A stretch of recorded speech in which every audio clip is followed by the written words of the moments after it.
नमस्कार। Drawn and redrawn the making of India's internal boundaries इस podcast की नई छठी मालिका में आपका स्वागत है। ये पॉडकास्ट इंडिया स्टेट स्टोरीज प्रकल्प का एक हिस्सा है जो पिछले 150 वर्षों में भारत की आंतरिक राजनीतिक और प्रशासनिक सीमाओं में आए बदलावों का अध्ययन करता है।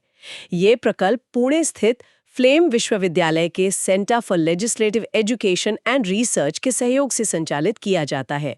इस नए सीजन में हम भारत के हर एक मौजूदा राज्य और केंद्र शासित प्रदेशों के बनने का रोचक इतिहास और कथाओं की यात्रा पर निकलते हैं, जिसमें हम उन महत्वपूर्ण घटनाओं, प्रभावशाली व्यक्तियों और सामाजिक बदलावों का अन्वेषण करेंगे जिन्होंने इस उपमहाद्वीप को आकार दिया है। इस 18वें एपिसोड में आइए पूर्वोत्तर राज्य मणिपुर के निर्माण की अनूठी कहानी जानें। ये एपिसोड इंडिया स्टेट स्टोरीज पर इसके संबंधित लेख से लिया गया है और इसे गूगल नोटबुक LM का उपयोग करके बनाया गया है। इस लेख को पढ़ने के लिए लिंक शो नोट्स में पा सकते हैं। मणिपुर की कहानी को समझने के लिए मुझे लगता है हमें इतिहास में बहुत पीछे जाना होगा।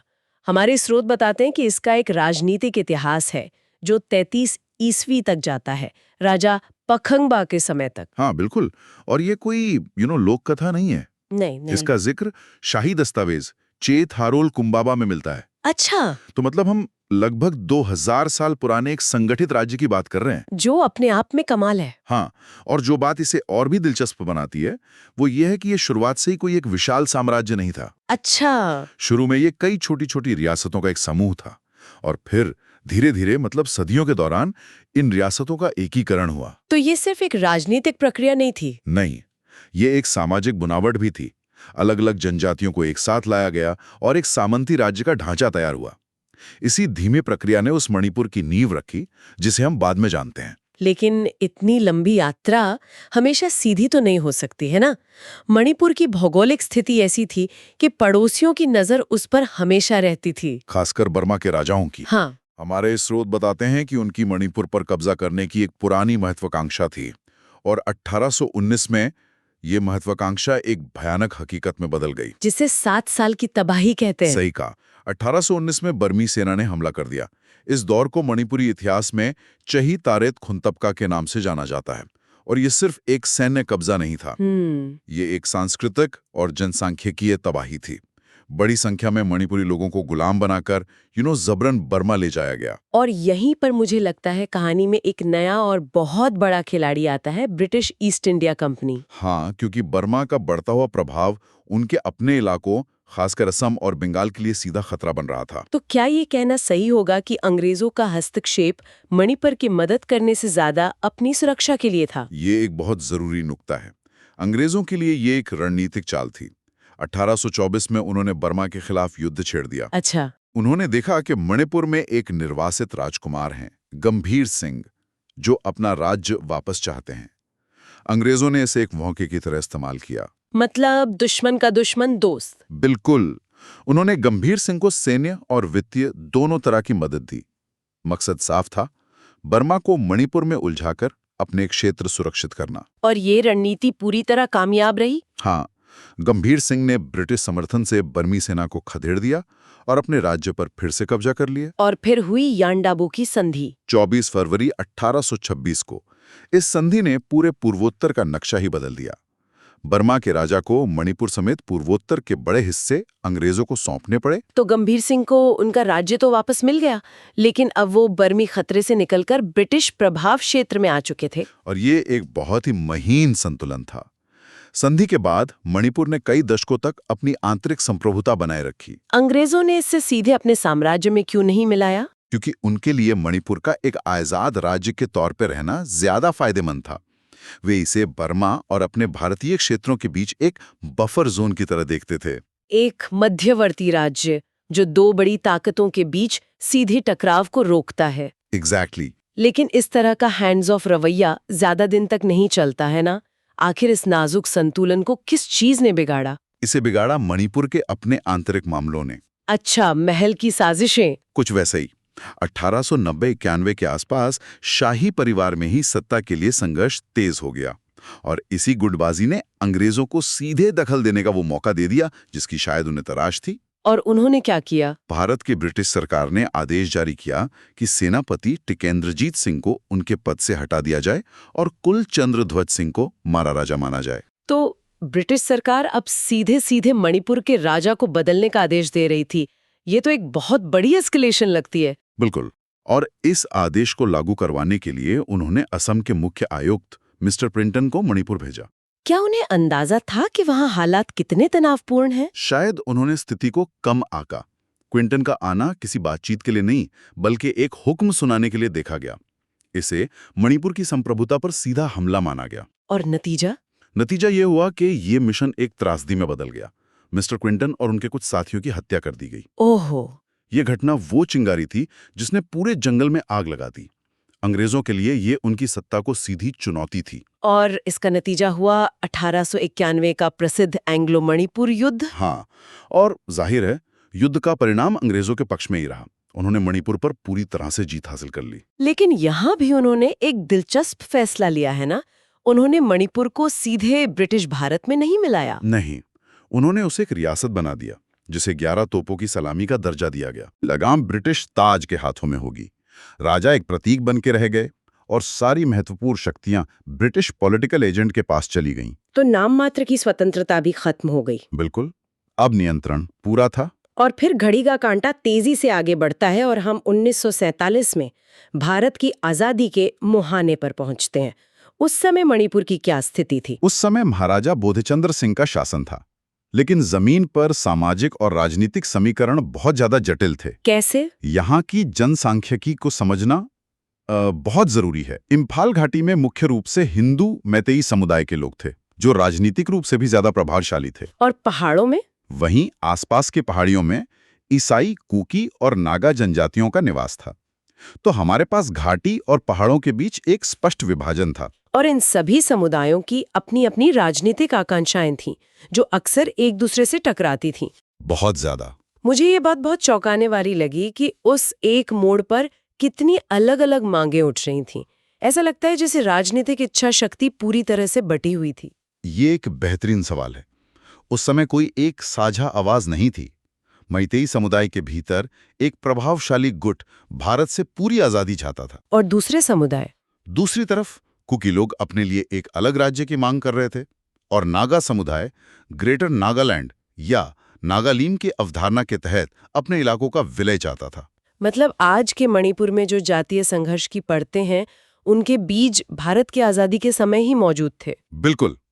विलय की प्रक्रिया इन पहले से मौजूद तनावों के बीच में हुई। इसी उथल-पुथल के बीच लोकतंत्र की भी एक लहर चल रही थी। हाँ, निखिल मणिपुरी महासभा और कुकी नेशनल असेंबली जैसी पार्टियां राजशाही को खत्म करके एक चुनी हुई सरकार की वकालत कर रही थीं। तो इस पूरे माहौल में भारत की नई सरकार का, खासकर प्रधानमंत्री नेहरू का क्या रुख था? उनका रुख बिल्कुल साफ था। उन्होंने महाराजा बोधचंद्र सिंह को एक खत लिखा, जिसका एक अंश हमारे स्रोत में दिया गया है। नेहरू ने लिखा, मणिपुर राज्य का भविष्य स्पष्ट रूप से भारत संघ के साथ है। रक्षा का ये काम संघ को अपने कंधों पर लेना होगा। तो ये एक तरह से सुरक्षा की पेशकश थी या एक छिपी हुई चेतावनी? इसे दोनों तरह से देखा जा सकता है। ये एक व्यवहारिक बात भी थी और एक राजनीतिक दबाव भी। और महाराजा की क्या प्रतिक्रिया थी? उनकी शुरुआती प्रतिक्रिया भी इसी दुविधा को दर्शाती है। उन्होंने विलय पत्र और स्टैंडस्टिल समझौते पर तो दस्तखत कर दिए, लेकिन विलय समझौते पर नहीं। सही, उन्होंने पूर्ण विलय समझौते पर हस्ताक्षर नहीं किए। इसका नतीजा ये हुआ कि मणिपुर में एक संवैधानिक राजतंत्र की स्थापना हुई। महाराजा प्रमुख थे, लेकिन शासन एक चुनी हुई सरकार के हाथ में था। लेकिन कहानियां खत्म नहीं हुई। मणिपुर राज्य कांग्रेस जैसी पार्टियां इस आधे अधूरे समाधान से खुश नहीं थीं। बिल्कुल नहीं, वे भारत के साथ पूरा विलय चाहती थीं। उन्होंने एक जिम्मेदार सरकार की मांग को लेकर सत्याग्रह आंदोलन शुरू कर दिया। मतलब महाराजा पर दोनों तरफ से दबाव था। और अंत में क्या हुआ? अंत में केंद्र सरकार का दबाव हावी हो गया। सितंबर 1949 में असम के गवर्नर सर अकबर हैदरी ने महाराजा बोधचंद्र सिंह को शिलोंग बुलाया। शिलोंग में? हाँ, और वहां बंद दरवाजों के पीछे उन पर विलय समझौते पर हस्ताक्षर करने के लिए जबरदस्त दबाव डाला गया। महाराजा शुरू में हिचकिचा रहे थे, लेकिन आखिर में उन्हें झुकना पड़ा। तो इस विलय की शर्तें क्या थीं? महाराजा को बदले में क्या मिला? शर्तों के मुताबिक महाराजा को अपनी उपाधि, कुछ औपचारिक भूमिकाएं और एक प्रीवी पर्स यानी निजी भत्ता मिलना तय हुआ। और इसके बदले में उन्होंने पूरा शासन भारत सरकार को सौंप दिया। हमेशा के लिए। और इस तरह 15 अक्टूबर 1949 को मणिपुर आधिकारिक तौर पर भारत का हिस्सा बन गया। विलय के बाद मणिपुर की प्रशासनिक यात्रा भी कई चरणों से गुजरी। ऐसा नहीं था कि विलय होते ही उसे पूर्ण राज्य का दर्जा मिल गया। नहीं, बिल्कुल नहीं। ये प्रक्रिया काफी धीमी क्यों थी? पहले उसे एक मुख्य आयुक्त का प्रांत बनाया गया, फिर पार्ट सी राज्य और 1956 में केंद्र शासित प्रदेश। इतना लंबा इंतजार क्यों? इसके पीछे केंद्र सरकार का एक सतर्क नजरिया था, खासकर सीमावर्ती और संवेदनशील इलाकों की रियासतों को लेकर। अच्छा। वो इन क्षेत्रों को धीरे धीरे और सावधानी से भारतीय संघ की मुख्य धारा में एकीकृत करना चाहते थे। केंद्र शासित प्रदेश का मतलब था कि शासन सीधे केंद्र के नियंत्रण में रहेगा। लेकिन उन्हें कुछ स्वायत्तता तो मिली होगी। हाँ, 1963 में केंद्र शासित प्रदेश सरकार अधिनियम के तहत मणिपुर को अपनी एक विधानसभा मिली, जिससे उन्हें कुछ विधायी शक्तियां तो मिली, लेकिन पूर्ण राज्य का दर्जा अभी भी एक सपना था। तो वो कौन सी घटना थी जो पूर्ण राज्य की मांग के लिए एक निर्णायक मोड़ साबित हुई? वो आखिरी धक्का कहाँ से आया? वो निर्णायक मोड़ 1967 में आया। मणिपुर की विधानसभा ने मणिपुर पहाड़ी क्षेत्र प्रमुखों के अधिकारों का अधिग्रहण अधिनियम पारित किया। और इस कानून में क्या था? इस कानून ने सरकार को ये अधिकार दिया कि वो स्थानीय प्रमुखों से मुआवजे के बदले उनकी जमीनों के अधिकार ले सकती है। इसका तो जबरदस्त विरोध हुआ होगा। बहुत ज्यादा, खासकर पहाड़ी इलाकों में। और इसी विरोध ने घाटी और पहाड़ों के विभिन्न समूहों को पूर्ण राज्य की मांग के लिए एक तरह से एकजुट कर दिया। और इस बढ़ते दबाव के बाद क्या हुआ? विरोध प्रदर्शन इतने तेज हो गए कि 1969 में मणिपुर में राष्ट्रपति शासन लगाना पड़ा। आखिरकार केंद्र सरकार को इस मांग के आगे झुकना पड़ा। 30 दिसंबर 1971 को संसद ने उत्तर पूर्वी क्षेत्र पुनर्गठन अधिनियम पारित किया।